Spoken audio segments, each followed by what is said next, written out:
नमो वरिहन्ताणं नमो सिद्धाणं नमो आयरीयाणं नमो वज्झायाणं नमो लोये सवसाहुणम्।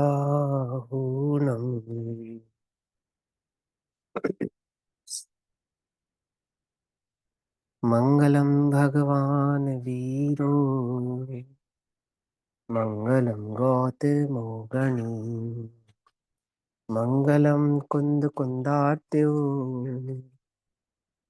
जैनधर्मोऽस्तु मङ्गलम्। सर्वमङ्गल्यमाङ्गल्यं सर्वकल्याणकारकम् प्रधानां सर्वधर्माणां जैनं जयतु शासनम्।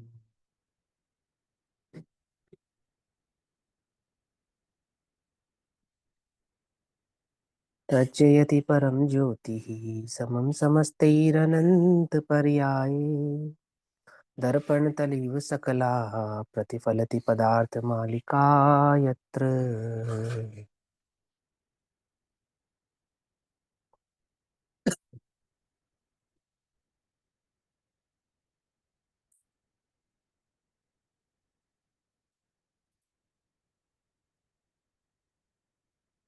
अपनी रात्रिकालीन कक्षा का विषय चल रहा है आचार्य अमृतचंद्र देव द्वारा रचित पुरुषार्थ सिद्धि उपाय। पुरुषार्थ सिद्धि उपाय का स्वाध्याय हम सभी पल्लव चारित्र अधिकार के अंतर्गत सल्लेखने के स्वरूप को समझने में कर रहे हैं। और सल्लेखना का स्वरूप समझाते समय आचार्य देव 178 नंबर के श्लोक में कहते हैं कि सल्लेखना आत्मघात नहीं है। आत्मघात का क्या स्वभाव है वह बतलाते समय 178 नंबर की कारिका या गाथा या सूत्र वह कहते हैं। पेज नंबर 197, 197 नंबर का पेज। यो ही कषाय विष्टः कुंभक जल धूमकेतु विश्व शस्त्र व्यपरोपयति प्राणान् तस्य स्यान्नित्यमात्मवधः। अर्थात निश्चय से क्रोधादि कषायों से घिरा हुआ जो पुरुष श्वास निरोध जल अग्नि विष या शस्त्रादि से अपने प्राणों को पृथक करता है उसे सदाकाल आत्मघात होता है। ये भाव चल रहा है पेज नंबर 198, 198 नंबर का पेज है, लास्ट सेकंड पैराग्राफ। यदि मरण में किसी प्रकार का संदेह हो तो। ठीक, मिल गया सभी को? करें शुरू। यदि मरण में किसी प्रकार का संदेह हो तो मतलब क्या कि किसी ने संलेखना धारण कर ली या कोई ऐसा प्रसंग बन गया ऐसी सिचुएशन बन गई कि मैं मरने वाला हूं या मरने के प्रसंग बन गए, लेकिन उस काल में ऐसा संदेह है कि हो सकता है कि मैं बच भी जाऊं। ऐसा संदेह है, ऐसा लक्षण भी है कि बचने के भी चांसेस हैं। तो यदि ऐसा संदेह है, ऐसे चांसेस हैं, ऐसे कुछ लक्षण दिख रहे हैं कि मैं बच सकता हूं। देखना ध्यान से, एक एक बात को बड़े ध्यान से समझना। यदि मरण में किसी प्रकार का संदेह हो तो क्या करें? सॉरी। तो मर्यादा पूर्वक ऐसी प्रतिज्ञा करें। कैसे प्रतिज्ञा करें? कि जो इस उपसर्ग से मेरी आयु पूर्ण हो गई यानी मृत्यु हो गई तो मेरे आहार आदि का सर्वथा त्याग है। और यदि कदाचित जीवन शेष रहेगा तो क्या करूंगा? तो यथा योग्य आहार आदि को ग्रहण कर लूंगा। समझ में बात? यह संन्यास ग्रहण करने का क्रम है। आई बात समझ में? वो 12 वर्ष की संलेखना का भी यही कर्म है। ठीक है ना? कि संलेखना धारण की किसी कारण से, है ना?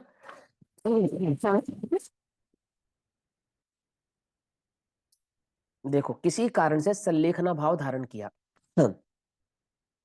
आयु आयुष निकट जानकर भी धारण किया, जैसे 12 वर्ष के क्रम की वहां पे बात कही। तो वहां पे नियम यही है कि 12 वर्ष के अंतर या 12 वर्ष तक मेरा ये जो समाधि काल है पूरा हो जाएगा। लेकिन ऐसा हुआ कि 12 वर्ष पूरे हो गए और समाधि का काल पूरा नहीं हुआ, तब क्या करेगा? तो जैसा जीवन है, जीवन के लिए जो उपयोगी है वैसा कार्य करेगा। संलेखना छोड़ देगा ऐसा नहीं। ऐसा नहीं। लेकिन मरने का उपाय करने लगे, नहीं नहीं मेरी तो संलेखना हो गई है भैया, अब तो मुझे मरना ही पड़ेगा, ऐसा भी नहीं है ना। यदि जीवन है, जीवन के लक्षण है, चांसेस है, तो क्या करेगा, यथा योग्य वह जो क्रम है जीवन का उसका अनुपालन करेगा, जैसी जितनी शक्ति होगी उसके अनुसार चलेगा। कोई भूकंप आदि में फंस गया, मलबे में अंदर दबा हुआ है, लोगों तक आवाज नहीं जा रही, नियम ले लिया। क्या नियम ले लिया, कि बस अब अपने चैतन्य ज्ञायक भाव की दृष्टि करनी है, अपने को आहार आदि जल आदि का त्याग है, अपने को कुछ ग्रहण करने का परिणाम नहीं है, अब तो अपने आत्मा का आराधना करना है, बस अब तो जाने का समय है। और कारणवश कुछ ऐसा प्रसंग बना, सुबह होते होते उसे निकाल लिया गया है, फिर क्या करेगा, कि भाई मैं तो संलेखना ले चुका, अब तो मैं मरूंगा, वो तो आत्मघात है, मरेगा थोड़ी, जीवन की रक्षा हो गई है। तो जो जीवन है वो संलेखना में जिएगा, मर्यादित जिएगा, पाप आदि की, कषाय आदि की वृत्ति को छोड़कर अपने चैतन्य की आराधना में अपने कार्य को सफल करेगा, कोई आत्महत्या थोड़ी करेगा। वही बात यहाँ पे कह रहे हैं कि कदाचित जीवन शेष रहा, मेरे आहार आदि का सर्वथा त्याग है। और यदि कदाचित जीवन शेष रहा तो आहार आदि को ग्रहण करूंगा, यह संन्यास ग्रहण करने का क्रम है। प्राण त्याग देना उद्देश्य नहीं है। अब खुद कल्पना करो, आपको ये मनुष्य पर्याय मिली, चारों ही प्रकार की गतियों में सबसे उत्तम पर्याय है मनुष्य पर्याय, क्योंकि यहाँ पे संयम भाव को ग्रहण कर सकता है जीव। और ये संलेखना पूर्वक मरण करके कहाँ जाने वाला है, मान के चलो देव गति में भी चला गया, तो वहां पे तो असंयमी पर्याय मिलेगी इसको। क्या कहा, वहां कौन सा संयम पाल पाएगा, वहां तो डिमोशन ही होना है, प्रमोशन थोड़ी होना है। यहाँ तो फिर भी पांचवा छठा सातवां गुण स्थान होने के चांसेस है, वहां तो चौथे से ऊपर जाएगा ही नहीं। अब जिसकी बुद्धि में होगा, शरीर मिलेगा, सुंदर शरीर मिलेगा, देवांग नहीं मिलेगी, वो तो मिथ्या दृष्टि है उसकी कहने की बात। लेकिन ज्ञानियों के चित्त में तो धर्म का फल ये सब है नहीं, ज्ञानियों के चित्त में तो धर्म का फल वास्तव में संयम है, वास्तव में चारित्र है, चारितम खलु धम्मम, निश्चय से चारित्र धर्म है। कौन सा चारित्र धर्म है निश्चय से, वो शुद्धोपयोग रूप बरतने वाला जो चारित्र है, वो जो छठे सातवें गुण स्थान वाला जो चारित्र है, समझे या नहीं समझे, वो शुद्धोपयोग का भाव, उसकी परिणति, वो धर्म है, वो धर्म चाहिए हमें तो। समझ में ये बात नहीं, समझ में, वो तो हमें चौथे गुण स्थान में भी हो सकता है, क्यों हो सकता है, नहीं हो सकता, नहीं हो सकता, नहीं हो सकता, समझ में ये बात। वहां वो जो स्थिरता है, स्थिरता का काल है, काल की वृद्धि है, वो चौथे गुण स्थान में कैसे हो सकती है। स्थिरता के काल की वृद्धि जो छठे सातवें गुण स्थान में है वो चौथे काल में नहीं है, संभव नहीं है। और ज्ञानियों को तो एक चैतन्य के सिवा कुछ भाया नहीं है, तो ऐसी कल्पना क्यों करेंगे, है ना। तथापि जिस पर्याय का वियोग होना है वो तो होना ही है, पर बुद्धि पूर्वक मैं इसका वियोग कर दूं, ऐसा भाव ज्ञानियों के चित्त में नहीं है। अभी रहे चाहे जाए, है ना। तो क्या कहते हैं, ग्रहण करने का क्रम है, रोग आदि होने पर यथाशक्ति औषध करे। क्या करे, औषधि पचाने की शक्ति हो, ऐसी औषध ग्रहण करे, यथा योग्य, क्या लिखा, यथाशक्ति औषध करे, यथाशक्ति मतलब जैसी शक्ति हो वैसी औषधि करे, एक बात। और औषधि पचाने की शक्ति हो ऐसी औषधि ग्रहण करे, है ना। दूसरी बात, कैसी औषधि ग्रहण ना करे, निषिद्ध औषधि को ग्रहण ना करे। वहां उसने जो अपने को दिग्व्रत देशव्रत आदि का अनुपालन किया है ना, भक्ष आदि का विवेक धारण किया है उसने पहले, और यहाँ पहुंचा है, तो यहाँ पहुंचकर वो इन सब भावों को ग्रहण नहीं करेगा, जो त्यक्त विषय है उनका तो सेवन नहीं करेगा, है ना।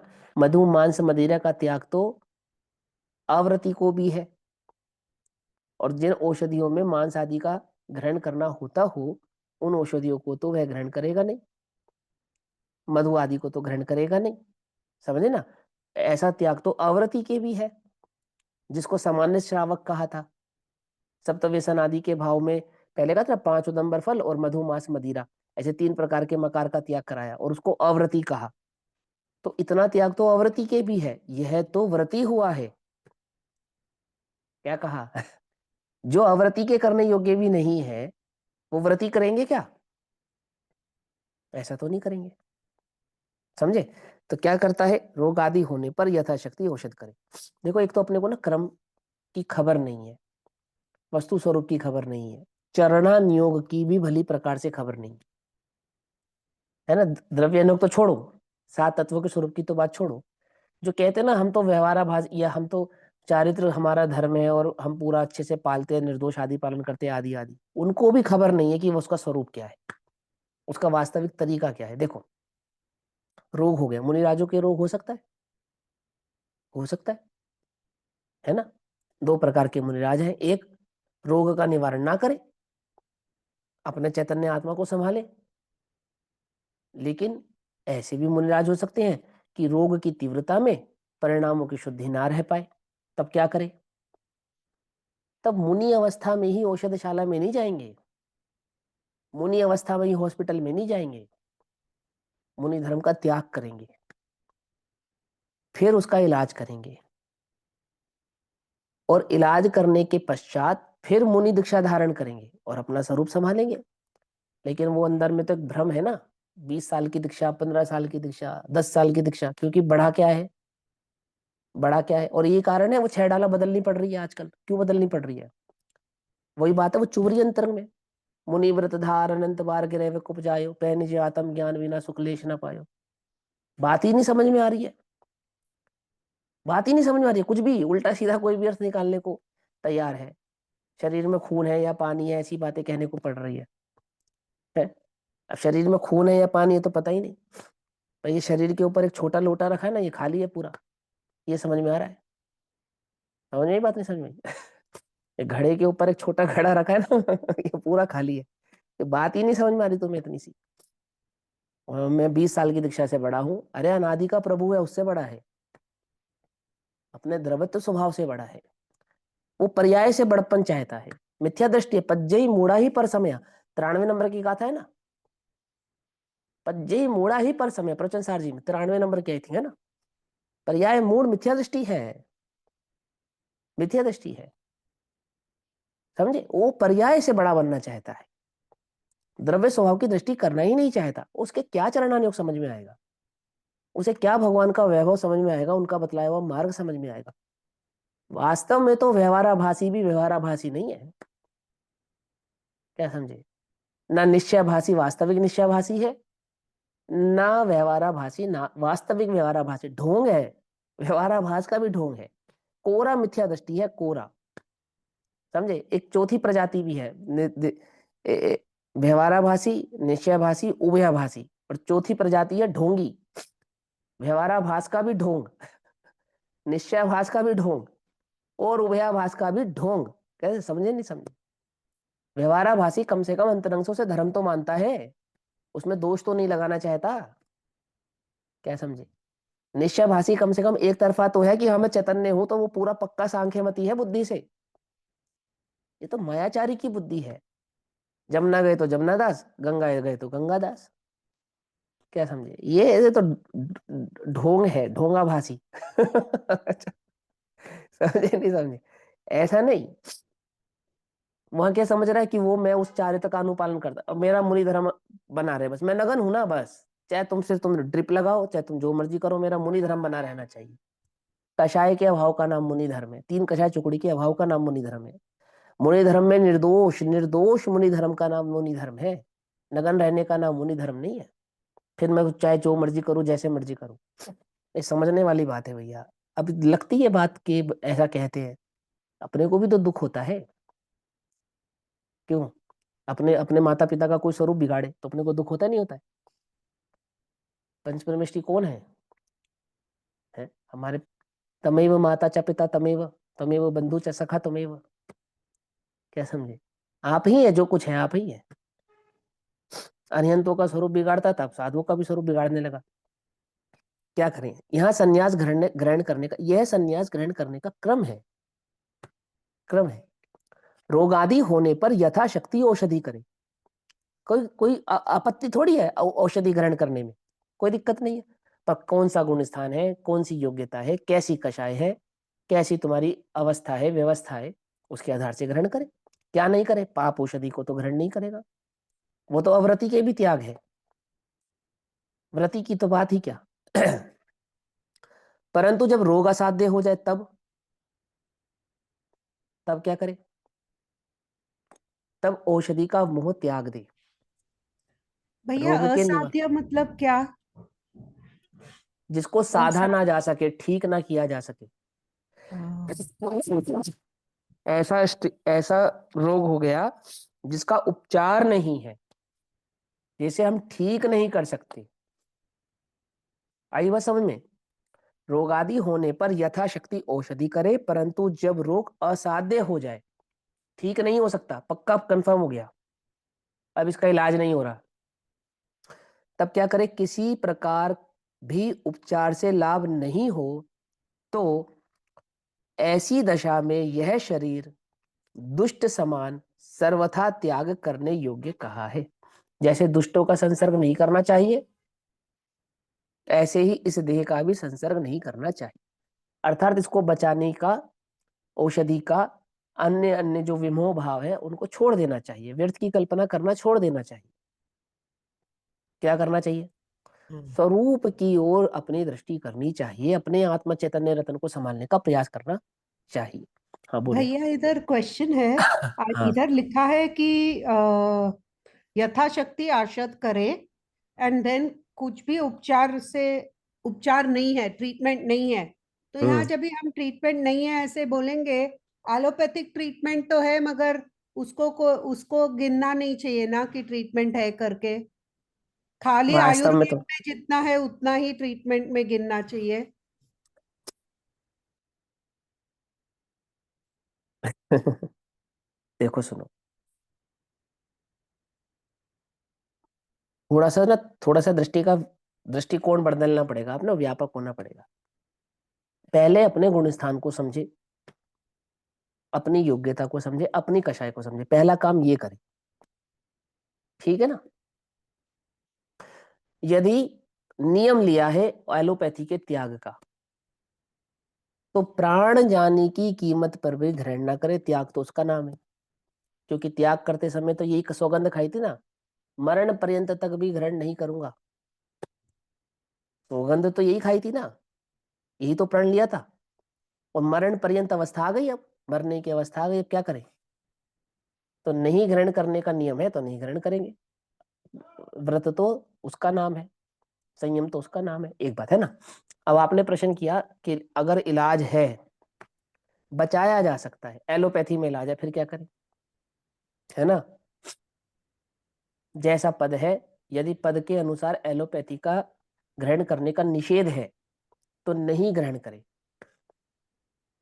और यदि एलोपैथी ग्रहण करने का परिणाम है अंतरंग में तो पद का त्याग करें। क्या कहा? समझ में बात? नहीं समझ? और उस एलोपैथी में भी इस बात का विवेक तो रखे कि कौन सी दवा ग्रहण करने योग्य है और कौन सी दवा ग्रहण करने योग्य नहीं है। इस विचार, इस विवेक पूर्वक ही उसको ग्रहण करें। मैं एलोपैथी ग्रहण करने का समर्थक नहीं हूं, लेकिन बात ऐसी ही है कि यदि किसी को ग्रहण करने का विकल्प है, उपचार का विकल्प है, उपचार हो सकता है, तो उपचार करने का निषेध नहीं है। जैसे शल्य चिकित्सा आदि है, चीरा लगाना, टांका लगाना, ऑपरेशन करना, गॉल ब्लैडर में पथरी है तो क्या करेगा? आयुर्वेद थोड़ी उसको ठीक कर पाएगा। या पेनक्रियास का पेन हो गया, या वो क्या बोलते हैं उसको, अपेंडिक्स। अपेंडिक्स, अपेंडिक्स हो गया, क्या करेगा? उसमें निकालना ही पड़ेगा ना। एलोपैथी हॉस्पिटल में ही जाएगा, शल्य चिकित्सा तो सारी मेडिकल साइंस में चली गई है, आयुर्वेद में रही नहीं। पहले आयुर्वेद का भाव था, वो भेद था उसमें, अब वो सारा का सारा वहां चला गया। तो क्या करेगा बोलो? करेगा, पद में रहकर नहीं करेगा, सर पद का त्याग करना पड़ेगा। हाँ। सर जैसे आपने बोला ना कि अगर जैसे समाधि मरण में अगर तो ठीक हो सकता है तो वो समाधि मरण कंटिन्यू करते हुए ही आगे जाएगा।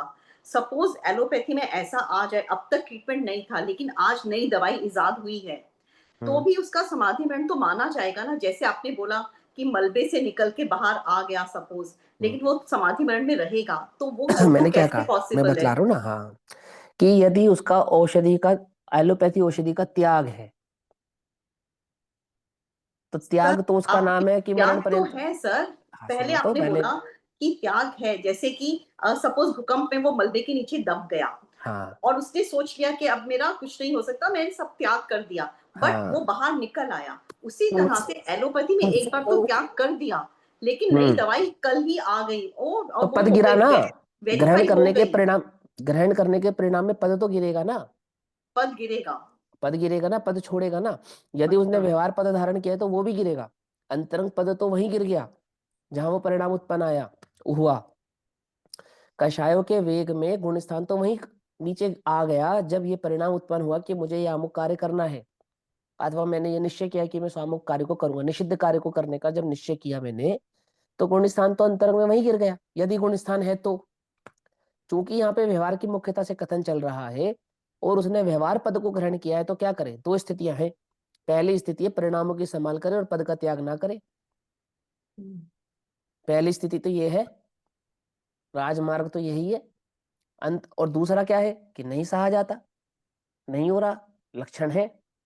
जैसे आचार्य संबंधभद्र, उन्होंने कहा मैं तो समाधि लूंगा।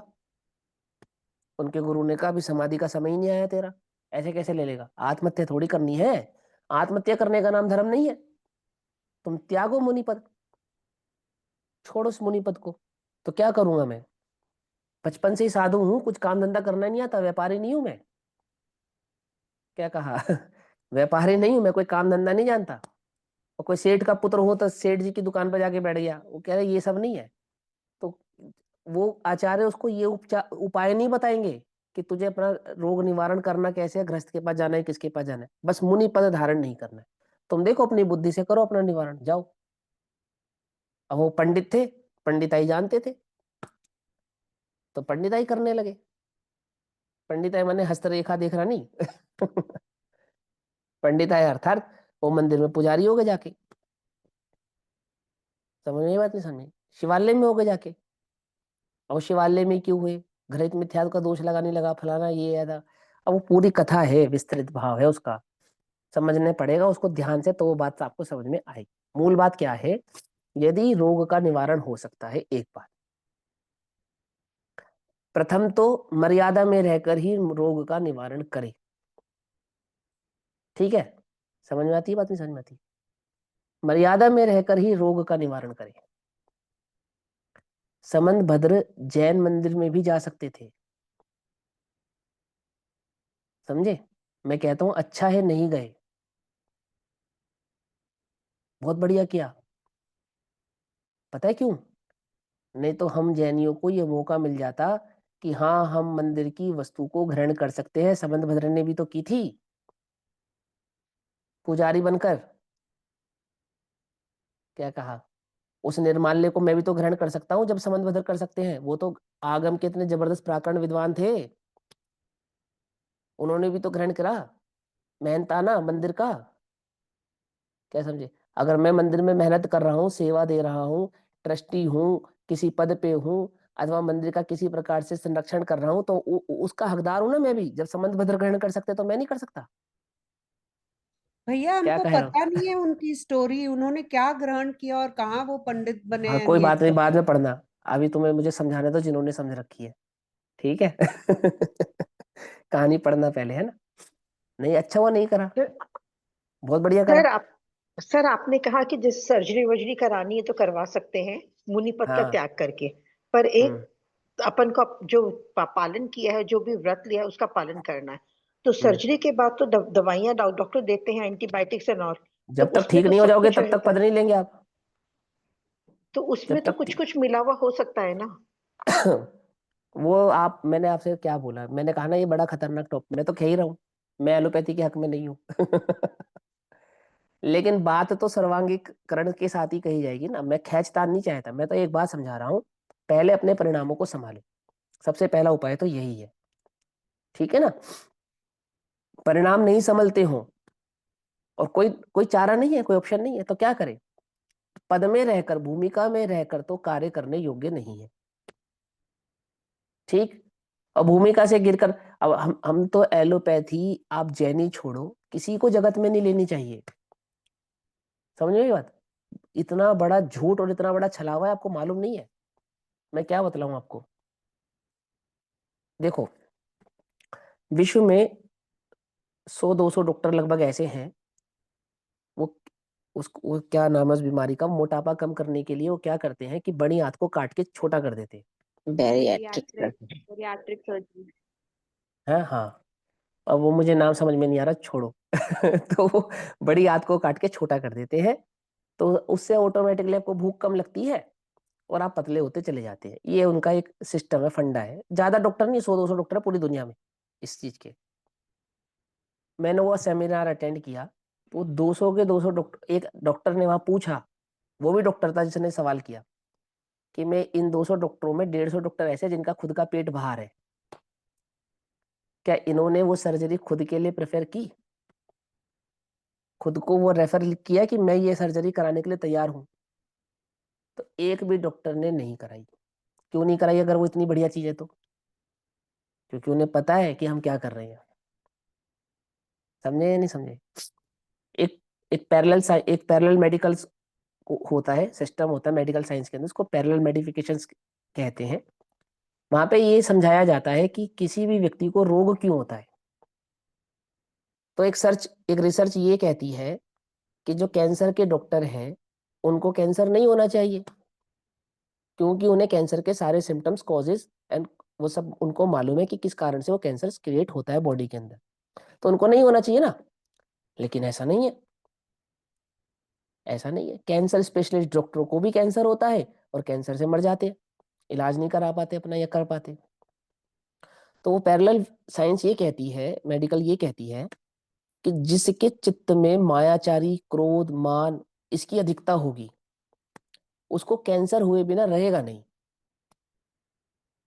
क्या कहती है? उसको कैंसर हुए बिना रहेगा नहीं।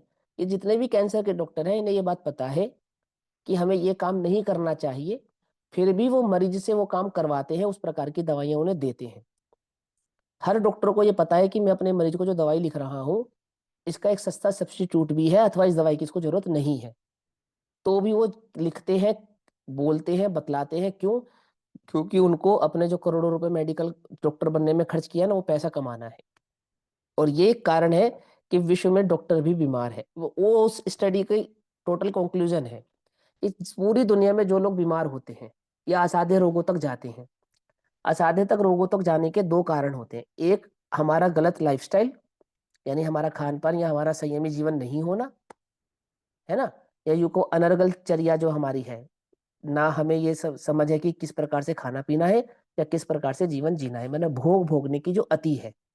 एक तो वो हमारे रोग का कारण है, और दूसरा हमारे रोग का कारण है जो हमारे चित्त के अंदर लोभ का, क्रोध का, मान का, माया का परिणाम है। ये क्या समझे? पकड़ में ही बात, नहीं पकड़ में? तो वो मेडिकल स्टडी ये कहती है कि साधु लोग बीमार बहुत रेयर होते हैं, बहुत थोड़े होते हैं। क्यों होते हैं? तो उनके अंतरंग में वास्तव में कषाय आदि भाव नहीं होते। अब जैन दर्शन इस बारे में दो बातें कहता है। वो कहता है एक तो पूर्व कर्म का उदय है ना, और वर्तमान का प्रमाद है। दो बातें है ना, वर्तमान की कषाय और प्रमाद, और भूतकाल में कर्म का उदय। हो सकता है कि वर्तमान में अब जैसे वादिराज मुनिराज को हुआ तो कोई कहे इनको क्या कषाय थी, वो क्या क्रोधमान माया लोभ वाले थे, फिर इनको कोढ़ हुआ या नहीं हुआ, तो पूर्व कर्म का उदय भी है। लेकिन जो एक स्टडी है, जैसे क्योंकि मेडिकल साइंस तो पूर्व भव को, अगले भव को, इस सबको नहीं मानती ना, वो तो ये मानती है कि जो कुछ है यही जीवन है। तो वो उसका क्या कहना है कि तुम जो वर्तमान में कषाय करते हो या असंयमी जीवन जीते हो, ये तुम्हारे रोग का वास्तविक और मूल कारण है। अब एक भी डॉक्टर तुमको ये नहीं कहेगा कि असंयमी जीवन मत जियो। वो तुमसे क्या कहेगा? तुम्हें जो खाना है वो खाओ, ये दवाई खाओ। क्या कहा? वो तुमसे नहीं कहेगा ये मत खाओ, वो मत खाओ, ऐसा मत करो, वैसा मत करो।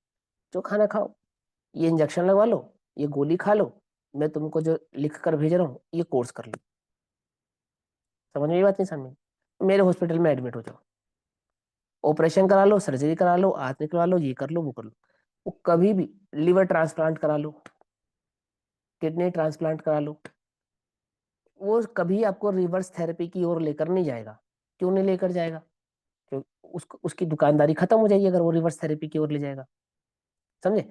हजारों प्रकार के रोग तो ऐसे हैं जो मेडिकल साइंस खुद बनाती है। जैसे जो सॉफ्टवेयर बनाती है ना कंपनियां, कंप्यूटर सॉफ्टवेयर बनाने वाली कंपनियां वायरस बनाती है। पता है ये बात? मेरे भैया कंप्यूटर इंजीनियर, वो बताते थे ये बात कि एंटी वायरस बनाने वाली कंपनी वायरस भी बनाती है। क्यों बनाती है? कि वायरस होगा तो एंटीवायरस बिकेगा। क्या समझे? किसी भी कंपनी का एंटीवायरस क्यों बिकेगा? जब वायरस ही नहीं होगा तो एंटीवायरस कोई क्यों खरीदेगा? तो एंटीवायरस बनाने वाली कंपनियां वायरस बनाती है, और वो वायरस ना आए उसके लिए एंटीवायरस लोग खरीदते हैं और अपने कंप्यूटर में इंस्टॉल करते हैं। सेम एज मेडिकल साइंस है, बिल्कुल डिक्टो यही सब प्रोसेस है। मालूम, दवाई बनाई जाती है तो दवाई का रोग भी बनाया जाता है। रोग अपने आप नहीं आता है, एक रोग ही बनाया जाता है, एक एंटीडोट बनाया जाता है, इलाज बनाया जाता है। इलाज कब बिकेगा? जब रोग फैलेगा। क्या समझे? रोग रोग फैलेगा तो इलाज बिकेगा ना, रोग नहीं होगा तो इलाज क्यों बिकेगा? जरूरत ही नहीं है। बात समझ में आती है नहीं आती है? सच्चाई है ये, लेकिन सबको लगता है कल्पना। कल्पना नहीं है, कल्पना नहीं है। व्यापारीकरण जिस क्षेत्र में होगा उस क्षेत्र में दोहन हुए बिना रहेगा नहीं। मेडिकल का व्यापारीकरण हो गया तो दोहन होगा, सीधी सी बात है। डिमांड एंड सप्लाई समझते हो ना? डिमांड एंड सप्लाई, तो डिमांड बढ़े तो सप्लाई बढ़ेगी, तो धन बढ़ेगा, मुनाफा बढ़ेगा। और डिमांड नहीं होगी तो मुनाफा घटेगा। अफवाह फैलाने वाले बाजार में क्या करते हैं? सामान बेचने के लिए अफवाह फैलाते नहीं फैलाते हैं? खूब फैलते हैं। अफवाहों का बड़ा बाजार है, बहुत बड़ा बाजार है। ये मार्केट टूट के गिर जाती है, सेंसेक्स गिर जाता है, ऊपर चढ़ जाता है, कैसे चलता है? एक न्यूज आती है और मार्केट खराब हो जाती है, एक न्यूज आती है तो मार्केट स्ट्रांग हो जाती है, बाद में पता लगता है न्यूज फेक थी या ऐसा कुछ हुआ ही नहीं। किसी बड़े देश का नेता अपने स्टेटमेंट में कोई एक छोटी मोटी ऐसी बात कह दे तो तुरंत अगले दिन व्यापार पे उसका फर्क पड़ जाता है, एमसीएक्स में उसमें सारा खेल हो जाता है। समझ में आती है बात? नहीं समझ में आती है? पूरा पूरा सिस्टम यही है, पूरा का पूरा सिस्टम यही है। अब नेचुरोपैथी नहीं जानता, आयुर्वेदिक नहीं जानता, वो तो भ्रमित है ही, है ही। मैं तो ये कह रहा हूँ जिसे वस्तु स्वरूप की समझ है, खबर है, जिसे वास्तव में चैतन्य भाव समझ में आता है, वो पहला काम अपने परिणामों को संभालने का करता है। वो जानता है मणितंत्र मंत्र बहु होई, मरते ना बचावे कोई। और सच्चाई है ये बात, उसमें क्या है? फिर भी परिणामों की शिथिलता होती है, गिरते जानता है, स्थिर होता नहीं जानता है, तो यथा योग्य उपचार भी करता है। उपचार का निषेध नहीं है, कौन सा उपचार करने योग्य है कौन सा नहीं करने योग्य इसका विवेक रखो। जैनियों को बताना पड़ता है छोटे बच्चों को अंडे नहीं खिलाओ, डॉक्टर ने कहा है कि भैया ग्रोथ नहीं होगी अंडे नहीं खिलाएंगे तो, अमुक दवाई शहद में ही देनी है। उसको पता ही नहीं उसका क्या सब्स्टिट्यूट है। शहद के बिना भी दवाई दी जा सकती है, अंडे के बिना भी बच्चे की ग्रोथ हो सकती है, खबर ही नहीं है उसे, क्योंकि एक सड़क छाप डॉक्टर ने कह दिया। सड़क छाप ही है वो डॉक्टर, तो सीधी बात है, जो ऐसा कह रहा है अंडे नहीं खाओगे तो आपकी ग्रोथ नहीं होगी। हमने तो नहीं खाए भैया, हमारी बुद्धि में कोई कमी है? है? अरे, अब वो समझने वाली बात है, वो तुम्हें कितना विश्वास, कितना उसको समझ सकते हो, है ना, उस वस्तु स्वरूप को या उसकी पीछे की गहराई को जान सकते हो, वो समझना होगा। ठीक, ग्रहण करने का क्रम है। रोग आदि होने पर यथाशक्ति औषध करे। औषध करने का निषेध नहीं है, परंतु जब रोग असाध्य हो जाए, अर्थात औषधि से भी ठीक ना हो, तब औषधि का, शरीर का विमोह त्याग दे, ज्यादा विकल्प ना करे, है ना। किसी प्रकार भी उपचार से लाभ ना हो तो ऐसी दशा में यह शरीर दुष्ट के समान सर्वथा त्याग करने योग्य है। अर्थात जैसे हम दुष्ट की संगति छोड़ देते हैं, ऐसे फिर इसकी संगति छोड़ देनी चाहिए, मैंने इसको ठीक करने का विकल्प अपने दिल से निकाल देना चाहिए। दुखी नहीं होना चाहिए, अपना कार्य करना चाहिए। ठीक, अमर तो नहीं हो जाओगे ना, पर अपना कार्य तो तुम्हें करना है। अजर अमर आत्मा को जाने पहचाने बिना वो कार्य होगा नहीं। और इच्छित फलदाता धर्म विशेषता से पालन करने योग्य कहा है। इच्छित फलदाता, इच्छित फलदाता, इच्छा क्या है तुम्हारी? धर्मात्माओं की इच्छा बताओ क्या है? सिद्ध पद की प्राप्ति। धर्मात्माओं की इच्छा है सुख। ठीक, और ये जो धर्म है ये सुख देने वाला है। इच्छित फल प्राप्ति, समझे? इच्छा फल प्राप्ति का मतलब ये नहीं कि स्वर्ग चाहिए तो स्वर्ग मिलेगा, इंद्र पद चाहिए तो इंद्र पद मिलेगा, वो तो मिलता ही है, उसकी बात नहीं है, पर ये इच्छा नहीं है धर्मात्माओं की, सुख है इच्छा। और सुख को देने वाला ये धर्म ही है। जो चाहो अपनो कल्याण, जो चाहो अपनो कल्याण, तो क्या करो, क्या करो, समझ में ही बात है, समझ में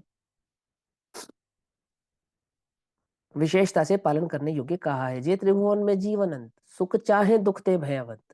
सभी जीव सुख चाहते हैं, धर्मात्मा भी सुख चाहता है, क्यों लगाता धर्म में, अधर्म छोड़कर धर्म की शरण में क्यों आया, और श्री गुरु अधर्म छोड़ के धर्म की शरण में आने की प्रेरणा क्यों दे रहे हैं। शुद्धोपयोग का फल क्या बताया, अनंत ज्ञान अनंत सुख, बताया नहीं बताया उसका फल, अनंत ज्ञान अनंत सुख। तो सुखी होना चाहते हो कि हाँ मेरी इच्छा है सुखी होना, मेरी इच्छा है, तो सुखी होना चाहते हो, अरे सुख स्वभाव है तेरा, धर्म की शरण में आ, सुखी रहेगा, दुखी नहीं होगा। धर्म का अर्थ ये नहीं है कि दुखी रहो, धर्म का अर्थ है सुखी रहो, पर शाश्वत सुख की आराधना करो, मिथ्या सुख की नहीं। कुछ लोग कहते हैं हम सुखी रहने के लिए धर्म करते हैं, हमारा धर्म सुखी रहना है, तो क्या धर्म करते हैं कि हम 5 इंद्रिय के विषय भोगों को भोगते हैं और सुखी रहते हैं, क्योंकि दुखी होना तो धर्म नहीं है, और मुझे वो है भोगने से ही सुख होता है। तो सुख की जाति को नहीं जानने वाला, नहीं पहचानने वाला, उसको तो क्या समझ में आता है, काम दम मोक्ष दम चैव, अर्थात धर्म क्या फल देता है, संसार के सारे सुखों को भी देता है और मोक्ष मार्ग भी देता है। माने अभी भी तुझे लगता है संसार में सुख है, अभी भी तेरे चित्त में ये भाव है कि संसार में सुख है। आपको मालूम, आचार्य अमरचंद्र देव, आचार्य जयसेन देव वो सिद्ध कर रहे हैं इंद्र भी सुखी नहीं है, नरेंद्र भी सुखी नहीं है, धर्मेंद्र भी सुखी नहीं है, असुरेंद्र भी सुखी नहीं है। क्या मतला रहे हो आपको कि तेरे चित्त में अगर ये हो कि संसार में कहीं सुख है तो नहीं है। और तुझे क्या लगता है कि धर्म दोनों प्रकार के सुख देता है, संसार के भी सुख देता है और मोक्ष भी सुख देता है। मलेच्छ तो भाषा है वो। जो संसार विषय सुख होता तीर्थंकर क्यों त्यागे, त्यागे, हाँ काहे को शिव काहे साधन को करते शिव संयम साधन से, करते संयम से संयम सो अनुरागे। सही बात है ना। लेकिन उसे लगता है कि नहीं संसार में सुख है, और ये क्या अर्थ निकालेगा, और इच्छित फलदाता धर्म। तो क्या है इच्छा, धर्मात्मा की इच्छा तो शाश्वत सुखी होना है, वास्तविक सुखी होना है, और उस सुख को देने वाला यदि इस जगत में कोई है तो वो रत्नत्रय रूपी धर्म ही है। ठीक है ना। ऐसा शरीर तो मरने के बाद दूसरा भी मिलेगा, और फिर धर्म इसलिए थोड़ी करता कि शरीर दूसरा मिले, धर्म तो इसलिए किया था शरीर ना मिले। क्यों, जन्म जरा मृत्यु विनाशनाय जन्म निर्वपामिति स्वाहा। और फिर बाद में क्या कहा कि भगवान मेरा शरीर स्वस्थ रहे, मेरे बाल बच्चे स्वस्थ रहे मेरा काम धंधा बढ़िया चलता रहे, काम भाव विध्वंसनाय पुष्पम निर्वपामिति स्वाहा। और बदले में क्या चाहता है कि 5 इंद्रियों के विषय सुरक्षित रहें। क्या समझे, बात समझ में नहीं, ऐसा ढोंगिए तो, ऐसा नहीं, वो शाश्वत सुख को पहचानने वाला, सच्चे सुख को जानने वाला। ऐसा शरीर तो मरने के बाद दूसरा भी मिलेगा, समझाने के लिए कह रहे हैं, परंतु धर्म पालन करने की योग्यता प्राप्त करना अतिशय दुर्लभ है। शरीर दूसरा मिल भी जाएगा तो क्या धर्म को प्राप्त करने की योग्यता या उसको पालन करने की योग्यता मिल जाएगी, ऐसा जरूरी तो नहीं है। तो क्या करो, इसलिए यदि धर्म का अनुपालन कर सकते हो तो वर्तमान में उस धर्म के अनुपालन को करने में अपने उपयोग को लगाओ। अब 199 नंबर का पेज। इसलिए विधि पूर्वक शरीर के त्याग में शोकाकुल दुखी ना होकर संयम पूर्वक, क्या कहा, इसलिए विधि पूर्वक, विधि पूर्वक माने उसकी एक रीति नीति है ना कि किस गुण स्थान में क्या होता है ना, किस कषायों के अभाव में किस प्रकार की प्रवृत्ति होती है, किस प्रकार का योग आदि होता है, व्यवहार आदि आचरण होता है, आदि आदि, है ना। एक मिनट रुकना।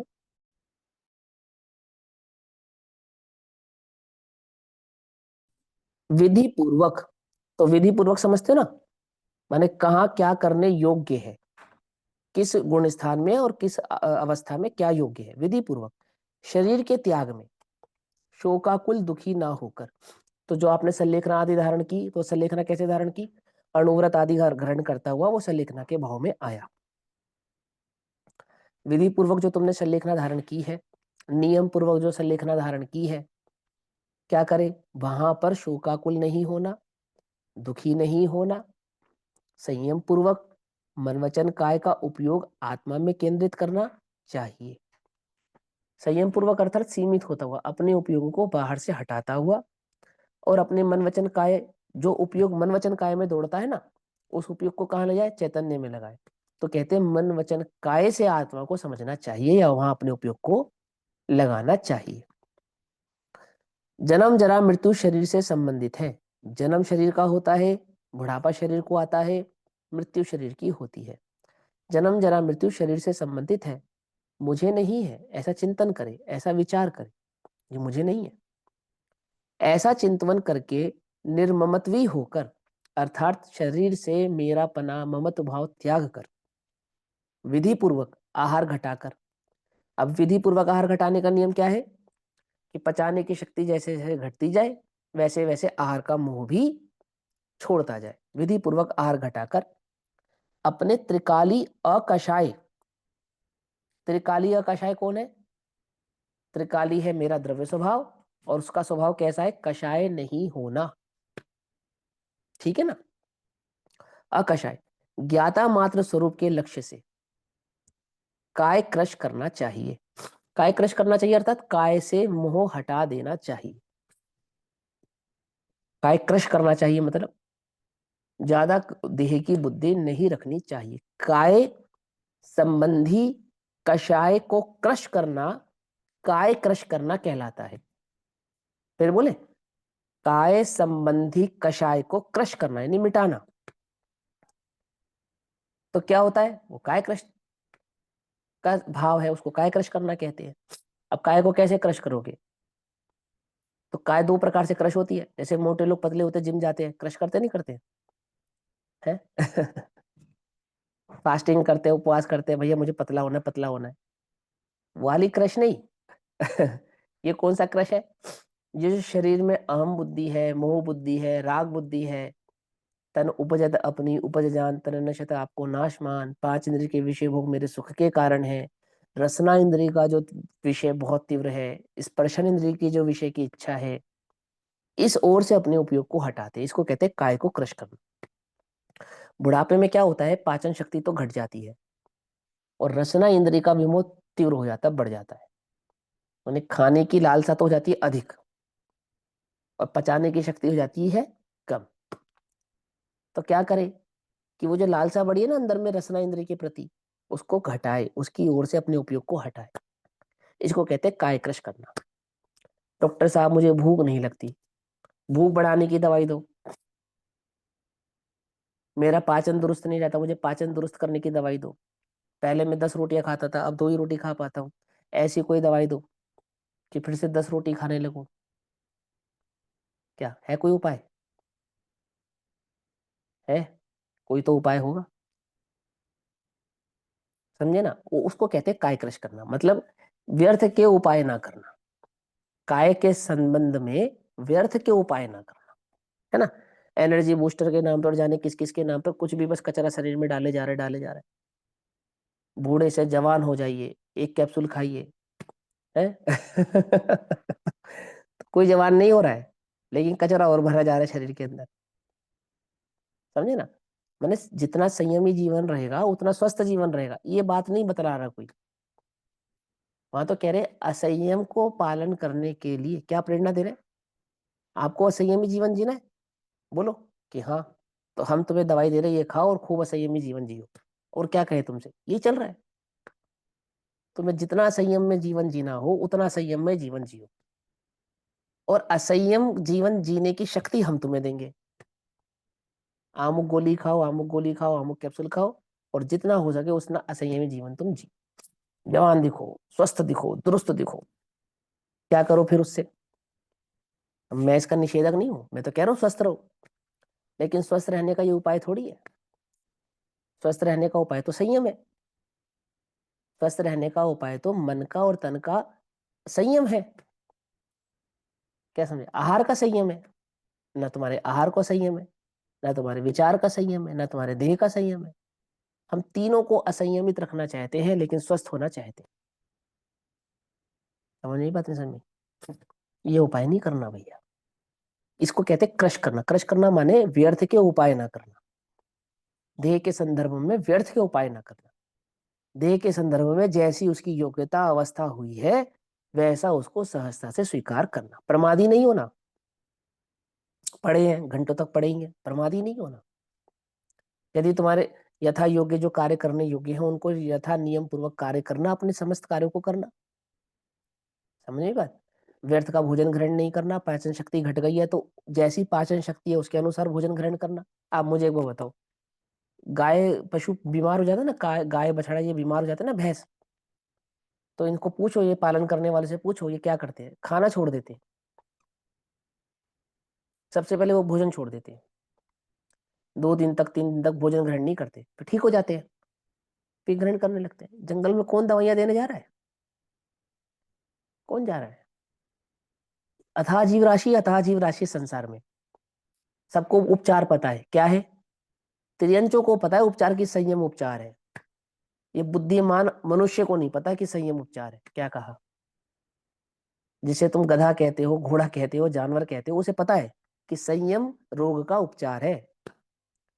और जिसको तुम अपने को बुद्धिमान कहते हो ना, तुम्हें नहीं पता कि संयम रोग का उपचार है। समझ नहीं बात? समझ, मुझे रोग हुआ है ना, क्या उपचार है इसका?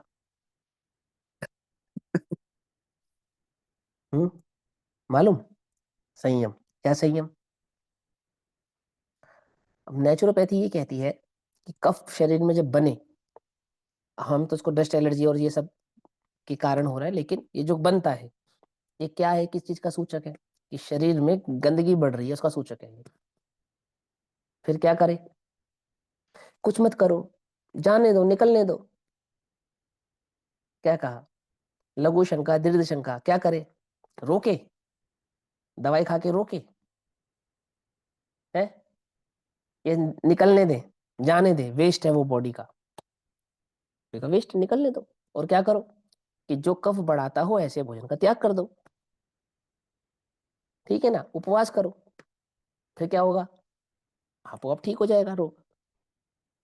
एक जुकाम ठीक करने की दवाई खाने वाले को कैंसर तक पैदा हो जाता है। एडोल्फ जस्ट की बुक है रिटर्न टू द नेचर। ठीक है ना? एक कफ रोकने रोकने भर से कैंसर हो जाता है, ऐसा उसने वहां पे सिद्ध करके बतलाया। और सब फैक्ट है, ये सच्चाई है। क्या समझे ना? मैं ये कह रहा हूं कि जगत में पशु को पता है कि रोग का निवारण संयम में है। किसको नहीं पता? जो अपने को समझदार कहता है ऐसा मनुष्य, उसको नहीं मालूम। शरीर क्रश करना का अर्थ है कि शरीर में जो बहुत तीव्र राग भाव है उस राग बुद्धि को छोड़ना या घटाना। समझ रहे हो सब या नहीं समझ रहे हो? बाल सफेद हो जाए तो काले करें या नहीं करें? आपका नहीं पता, पर मैं नहीं करूंगा। पक्की बात। हो जाएंगे तो हो जाएंगे, उसमें क्या है? समझ में आई बात? समझ, लेकिन इसका मतलब नहीं प्रमाद नहीं करना। इसका अर्थ ये नहीं कि प्रमाद करना। इसका अर्थ ऐसा है कि शरीर शरीर से जितना कार्य करने की जो क्षमता है वो कार्य भी करो, यथा योग्य गुण स्थान प्रमाण आदि जो कार्य हो सकता है वो करो। लेकिन वो साज श्रृंगार और मायाचारी के साथ और ये ऐसा हो जाए और वैसा हो जाए, ये सब ढोंग ढकोसला नहीं करो, सहजता से स्वीकार करो। समझे नहीं समझे? क्रश करने का मतलब समझा रहा हूं। क्रश करना, पांचों इंद्रियों को क्रश कैसे किया जाता है? तो आंखों को अंधे हो जाने का नाम क्रश करना नहीं है। क्रश करना मतलब ये जो आंखों को इतना विकल्प है ना, ये भी देखूं, ये भी देखूं, ये भी देखूं, टीवी दिखा दो, ये चैनल दिखा दो, ऐसा दिखा दो, वैसा दिखा दो, ऐसे उपयोग को हटाना, इसको कहते हैं क्रश करना।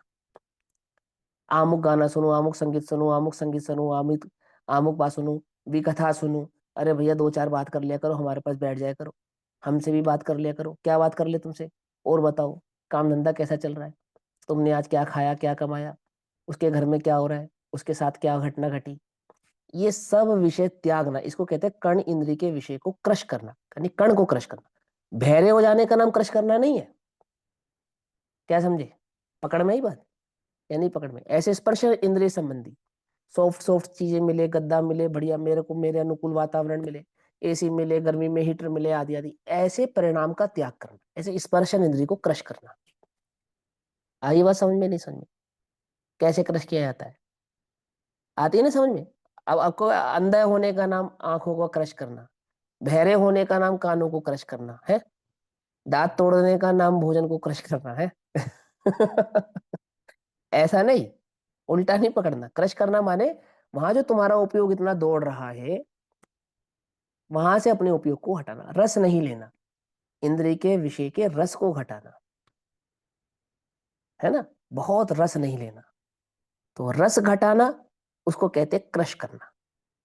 पकड़ में आती है बात, नहीं पकड़ में आती है बस। दुनिया में और कुछ देखने की इच्छा है या नहीं है, कि हाँ भैया एक बार स्विट्जरलैंड घूमने की इच्छा तो है? तो ऐसी इच्छा के विमोह के त्याग का नाम है क्रश करना। आई बात समझ में? तो बहुत देखना, बहुत सुनना, बहुत बोलना, विकथा करना, है ना, वो सब क्रश करना। जो जिस इंद्रिय का विषय है उस इंद्रिय को उस विषय में नहीं दौड़ाना, उसको कहते हैं क्रश करना। आती है बात समझ में? नहीं समझ में आती है? 104, 110, 112 वर्ष के मुनिराज होते ना, तो 4 हाथ दूर का देख लेते हैं, इतनी स्वस्थ आंखें होती है उनकी। क्या समझे? तो क्या उन्होंने इंद्रिय क्रश नहीं की अपनी?